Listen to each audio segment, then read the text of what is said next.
William Bucky McCullough was a Northern Irish loyalist paramilitary with the Ulster Defence Association. McCullough was a leading member of the UDA's West Belfast Brigade, holding the rank of lieutenant colonel, until 1981 when he was killed by the Republican Irish National Liberation Army. UDA activity. A native of the Shankill Road area of Belfast, McCullough joined the UDA at its inception in 1971. Within the UDA he garnered an early reputation as a ruthless gunman and was frequently questioned by the Royal Ulster Constabulary over his involvement in killings and bomb attacks, albeit without being charged. One of the most notorious incidents that he was held responsible for was a grenade attack on the Gem Bar in the Catholic New Lodge area. He was a close ally of Charles Harding Smith and supported him during the brief period that Smith took the West Belfast Brigade out of the mainstream UDA. McCullough was married to Barbara, with whom he had 6 children, the youngest of which, Alan, would also become a leading member of the West Belfast UDA.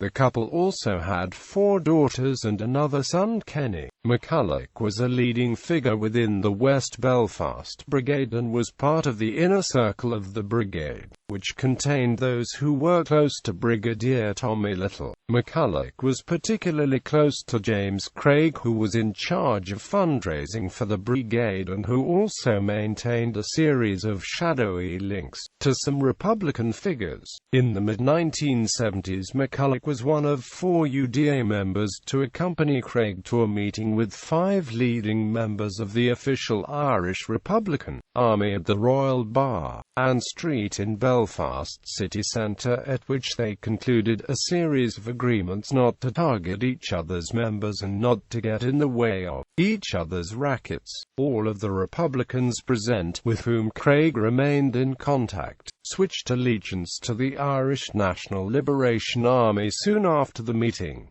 Clash with Craig. Like Craig, who was notorious for his gangsterism, McCullough was involved in racketeering on behalf of the UDA, although the money he secured from his rackets was passed on to the UDA's military wing, the Ulster Freedom Fighters, to purchase weapons. This was often not the case with Craig, who enriched himself personally through the rackets he ran. According to Martin Dillon, McCullough discovered that Craig was enriching himself through a number of extortion rackets, the proceeds of which were supposed to go to the upkeep of the UDA in West Belfast. When McCullough began to raise his suspicions, Craig decided to set him up in order to silence him. McCullough further heard that money set aside for loyalist prisoners had been taken by Craig, and when Craig was briefly in custody on extortion charges, McCullough publicly spoke of telling UFF Commander John McMichael about Craig's activity there. Upon being informed of McCullough's accusations and his demands for an internal inquiry into the finances of the West Belfast Brigade, Craig decided to have McCullough killed. He discounted having the popular lieutenant colonel killed by a UDA member and instead made contact with his friends in the inner, telling them that McCullough was a leading figure in UFF sectarian killings.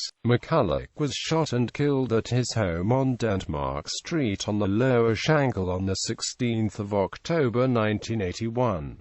Preparing to drive one of his daughters to school, a motorcycle drove up and the pillion passenger opened fire as McCullough was getting into his car. He was shot 12 times and, despite medical attention, died a few minutes later. His youngest son, Alan, was 3 months old at the time of McCullough's death. McCullough was living only a few doors away from West Belfast Brigadier Tommy Little at the time. Robbie McAllister, an in-law Supergrass, would later claim that Little had been the actual target that day. although in fact the INLA had been tracking McCullough's movements for some time using Craig's information. According to McAllister's testimony, they had watched McCullough through binoculars from the flat of Emmanuel Conway, who lived in the Republican Unity Flats area adjacent to the Lower Shankill. Ironically enough, Conway had been one of the OIRA members to attend the Royal Bar meeting before switching to the INLA. McAllister then claimed that he rode on a motorcycle from the Unity Flats with another INLA member, a fellow marketsman identified only as Bronco, riding pillion, and that when they reached Denmark Street, Bronco dismounted and fired several shots into McCullough's car. The pair then rode off as far as the area close to Divis Flats at the bottom of the Falls Road, where the motorcycle broke down. McAllister added that he only learned McCullough's name on the radio due to Little being the target. In November 1985, McAllister was sentenced to a total of 766 years in prison for his role in several killings,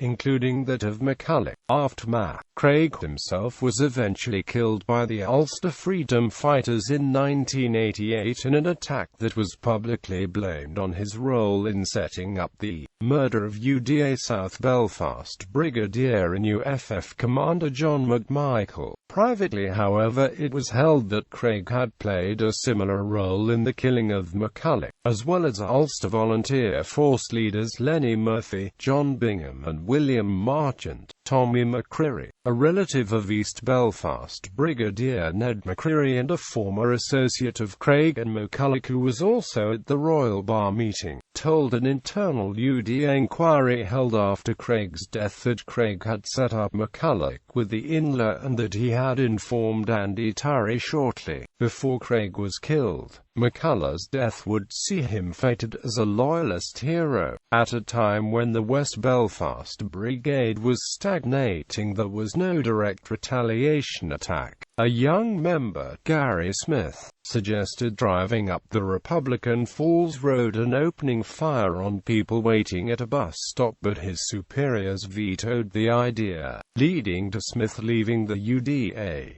McCullough was given a full UDA funeral and was buried with a scarf and rosette of Liverpool FC, of whom he was a supporter. McCullough is commemorated on a mural close to his home on Denmark Street. A UDA statement in 2003, released after the killing of Alan McCullough by UDA members, stated that Bucky McCullough is a loyalist icon and very much revered within the loyalist community.